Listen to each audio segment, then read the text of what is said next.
ini sudah langka algoritmanya, ya. Baru yang ketiga, nih ini contoh deskripsi ya. Pakai angka, kemudian tulis pernyataan algoritmanya. Nomor 1, baca jari-jari. Nomor 2, hitung luas sama dengan jari-jari kali jari-jari kali PHI. 3, tampilkan luas ke layar. 4, selesai. Nah, jadi ini contoh penulisan algoritma dengan kalimat deskriptif. Jadi yang pertama kita tulis dulu deskripsinya, ini algoritma apa, algoritma luas lingkaran, baru kita kasih buka kurung, tulis apa, algoritma luas lingkaran itu isinya apa. Baru kedua kita tulis deklarasinya, ya. Deklarasinya itu kita namakan variabel-variabelnya, jari-jari sama dengan bilangan real, luas sama dengan real, pi sama dengan 3,14. Kemudian yang bagian yang ketiga, kita tulis deskripsinya. Deskripsinya ya baca jari-jari, 2 hitung luas sama dengan berapa, 3 tampilkan luas ke layar, 4 selesai. Ya, jadi seperti itu. Menulis algoritma dengan kalimat deskriptif.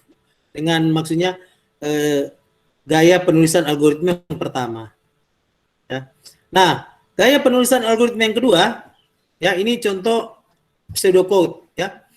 Di sini saya bandingkan cara menulis algoritma deskriptif dengan cara menulis algoritma pseudocode. Ya. Jadi kalau kalimat deskriptif kita tulis masukan panjang, kalau pseudocode kita langsung tulis dalam sintaks bahasa pemrograman. Input panjang atau read panjang atau baca panjang. Nah, kalimat deskriptif hitung luas dengan rumus panjang kali lebar, di sini di pseudocode kita sudah menulis sintaks bahasa pemrograman tertentu. Luas, tanda panda balik, panjang kali lebar. Atau output luas, print luas, write luas. Ya, jadi perbedaan deskriptif dan pseudocode itu. Deskriptif itu menggunakan bahasa Indonesia atau bahasa Inggris. Ya, sedangkan pseudocode itu dia sudah menggunakan sintaks bahasa pemrograman tertentu.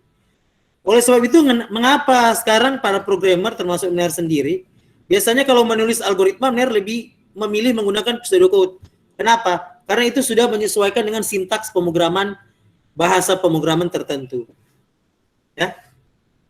Nih.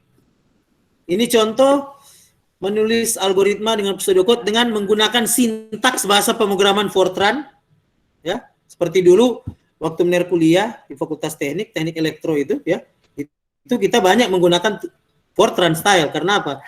Hampir kebanyakan perhitungan-perhitungan matematika itu sampai di kalkulus itu menggunakan Fortran. Bahasa pemrograman Fortran itu masih dipakai di teknik sipil sampai hari ini. Ya, kemarin Mner mengajar di teknik sipil bahasa pemrograman Fortran. Kalau di elektroinformatika sudah tidak menggunakan Fortran, kita sudah beralih ke MATLAB. Karena untuk perhitungan persamaan-persamaan rangkaian listrik kita sudah pakai MATLAB. Ya, terlalu rumit kalau menulis di Fortran. Tapi kalau teknik sipil mereka menghitung kuat bangunan, ya, kemiringan genteng atau seng, itu mereka masih menggunakan Fortran itu sampai sekarang, ya, seperti itu. Nah, kemudian ini gaya menulis di bahasa Pascal, ya. Jadi Anda lihat 3 gaya penulisan algoritma yang berbeda, tapi kalau orang suruh mesin eksekusi algoritma ini, maka hasilnya akan sama. Tapi style menulis algoritmanya beda, khususnya style pseudocode, ya. Kalau dalam bahasa C nanti Anda akan pelajari modelnya seperti bahasa C. Menulis seperti bahasa C. Nah, ini contoh menulis pseudocode, ya, dari algoritma menentukan bilangan terbesar dari 3 masukan bilangan, ya. Jadi ada deskripsi penjelasan algoritmanya dulu, baru ada deklarasi, kemudian deskripsi algoritma, tapi ini sudah ditulis dalam pseudocode, tidak lagi menggunakan kalimat deskriptif. Ya, kalau Anda lihat di sini, menulis dalam pseudocode ini sudah sangat mirip dengan bahasa pemrograman, sintaks bahasa pemrograman tertentu. Ada real, buka kurung, bil 1, bil 2, if bil 1 lebih dari sama dengan bil 2, then bil 1 sama dengan max. Else, bil 2 sama dengan max. Read, bil 3. If bil 3 lebih dari sama dengan max, then bil 3 sama dengan max. Terakhir write sama dengan max. Ya, seperti itu. Nah, ini contoh lagi penulisan algoritma menggunakan pseudocode untuk algoritma konversi nilai angka menjadi huruf. Jadi ada 17 langkah dia. Mulai dari read nama, read name, read nilai, baru if nilai kurang dari 45 then grade E. Ini algoritma ini pakai di portal akademik ya. Waktu mengerjakan portal akademik, nanti dosen tinggal entry angka, dia akan keluar grade. Nanti Anda akan lihat nanti di terakhir nilai Anda itu mata kuliah ini, ya. Dosen-dosen hanya perlu menulis grade, hanya perlu memasukkan input angka.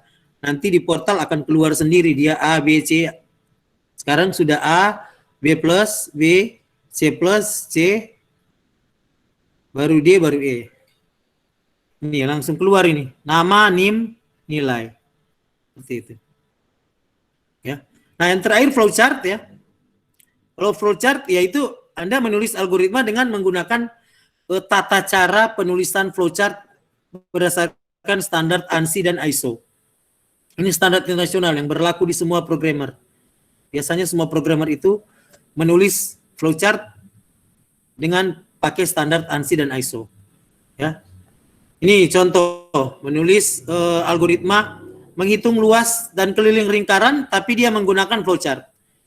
Biasanya harus dimulai dengan aksi start dulu, baru kita tulis tanda panah ke bawah, kemudian kita isi deklarasinya, kemudian kita langsung input ya. Ini input itu berarti kita menyuruh eksekusi. Bentuk-bentuk ini ada beda-beda artinya ya.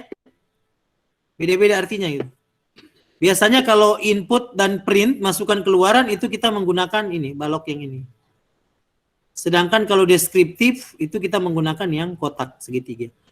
Baru start dan end, kita menggunakan yang ini. Itu ada standar cara penulisannya.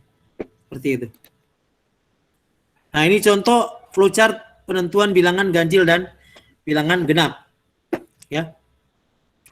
Jadi ada start, int b, read bil 1 ya. Bil 2 sama dengan begitu, print ganjil, print genap dan end. Seperti itu ya. Jadi menulis algoritma ada 3 cara ya. Pakai flowchart, pseudocode dan kalimat deskriptif. Yang sekarang sering digunakan oleh programmer itu pakai pseudocode. Kenapa? Ya lebih cepat ya. Ini hanya masalah soal lebih cepat aja. Tapi kalau ada terbiasa nantinya menggunakan flowchart, ya silakan. Ya, seperti itu. Sudah jarang ada orang yang menggunakan kalimat deskriptif kecuali waktu ujian ya. Waktu ujian biasanya masih sering ditanyakan kalimat deskriptif. Ya. Dan struktur dasar algoritma itu sebenarnya hanya 3 aja. Ya, algoritma runtunan atau urutan, algoritma selection atau pemilihan, dan terakhir algoritma pengulangan atau algoritma repetition. Ya. Hanya itu aja ya. Oke, silakan. Yang ingin bertanya, ya, saya persilakan.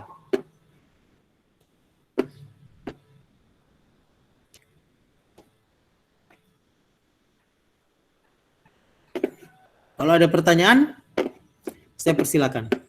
Ya. Saya sekali lagi sangat menyarankan mahasiswa untuk mencari buku ya. Ini buku ini wajib Anda miliki. Ini algoritma pemrograman ini karena kita akan nanti akan banyak tugas di modul-modul berikut ya. Tugas-tugas itu saya akan ambil dari buku ini. Seperti itu. Jadi silakan dicari bukunya. Kalau di Gramedia sudah habis ya silakan pesan online ya. Pesan online atau Anda pinjam ke kakak-kakak semester atas yang sudah menggunakan buku ini sebelumnya. Oke, silakan yang ingin bertanya silakan. Ner mau tanya. Ya. Kalau untuk algoritma kan ada 3 jenis tadi, pemilihan, runtunan, dan pengulangan. Kalau satu algoritma itu bisa 3 jenis itu ada di dalam satu algoritma, atau satu algoritma cuma boleh salah satunya? Oh iya. Benar. Iya, betul Naya. Nanti kenyataannya kalau Anda akan membuat program ya. Kalau Anda akan membuat program, itu satu program itu akan banyak algoritma itu.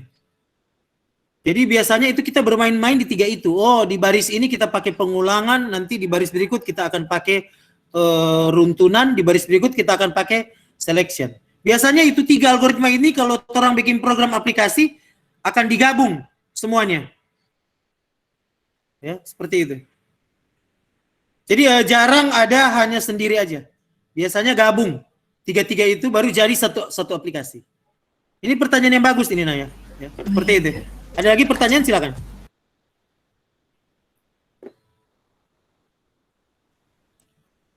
Silakan, yang masih ingin bertanya silakan.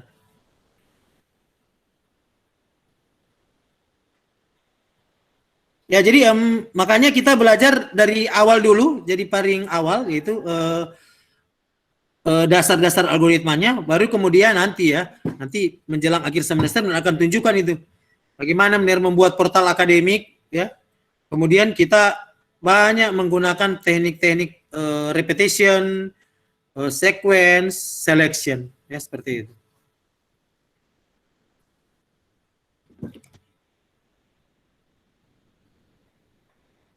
Udah ya? Silakan, yang ingin bertanya silakan. Permisi Ner bertanya. Ner, ya silakan. Apakah semuanya harus menggunakan bahasa Inggris atau bisa saja menggunakan bahasa Indonesia contohnya? Oh iya. Kenyataan di lapangan orang campur itu, Febrian. Orang campur. Kenyataan di lapangan kalau Ner mengerjakan proyek, biasanya orang campur. Ada yang pakai bahasa Inggris, ada yang pakai bahasa Indonesia. Tapi kalau di buku teks disarankan satu bahasa aja. Kalau bahasa Indonesia terus. Kalau bahasa Inggris terus. Seperti itu. Ya, jadi tapi kenyataan di lapangan ya biasanya orang campur-campur gitu. Yang penting programmernya baku mengerti. Kalau ada beberapa programmer kan mengerjakan sebuah proyek, yang penting baku mengerti gitu kan. Kalau Ner sendiri ya campur gitu ya. Biasanya untuk sintaks tertentu saya pakai bahasa Inggris ya, tapi untuk kontennya saya pakai bahasa Indonesia. Ya itu gaya Anda nantinya di lapangan. Tapi untuk perkuliahan dasar kita biasanya mengajarkan kalau bahasa Inggris dulu. Kalau bahasa Indonesia aja. Ya, nanti kalau Anda sudah terampil, ya baru Anda mulai bermain-bermain di situ. Yang penting kan tim Anda itu paham ya, yang Anda tulis. Seperti itu ya. Febrian, oke. Silakan. Yang ingin bertanya lagi silakan.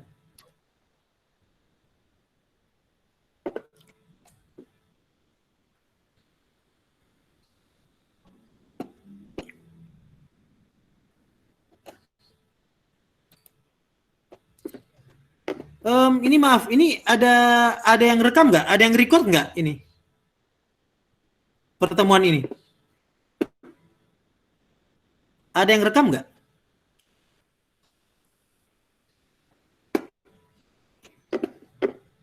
Nanti kalau ada yang rekam bisa kirim rekaman videonya ke saya juga gitu untuk saya upload di e-learning gitu. Supaya teman-teman yang tidak mengikuti secara streaming ya bisa lihat videonya kan.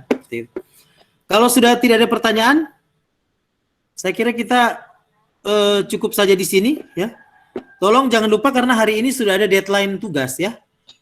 Kemudian hari Rabu juga kita akan bertemu untuk materi yang terakhir. Sesudah itu hari Jumat kita akan ujian ya. Jadi ujian itu ada 2. Ujian esai dan ujian pilihan ganda ya. Nanti hari Jumat nanti. Supaya minggu depan kita sudah bisa masuk ke topik yang baru. Ya saya begitu. Saya kalau ujian per topik supaya tidak ngumpul banyak. Jadi sebenarnya saya tidak ada ujian UTS. Karena kalau UTS so banyak topik, kung 1 kali ujian nanti mahasiswa bingung gitu ya. Kalau saya begitu, selesai 1-2 topik ujian, selesai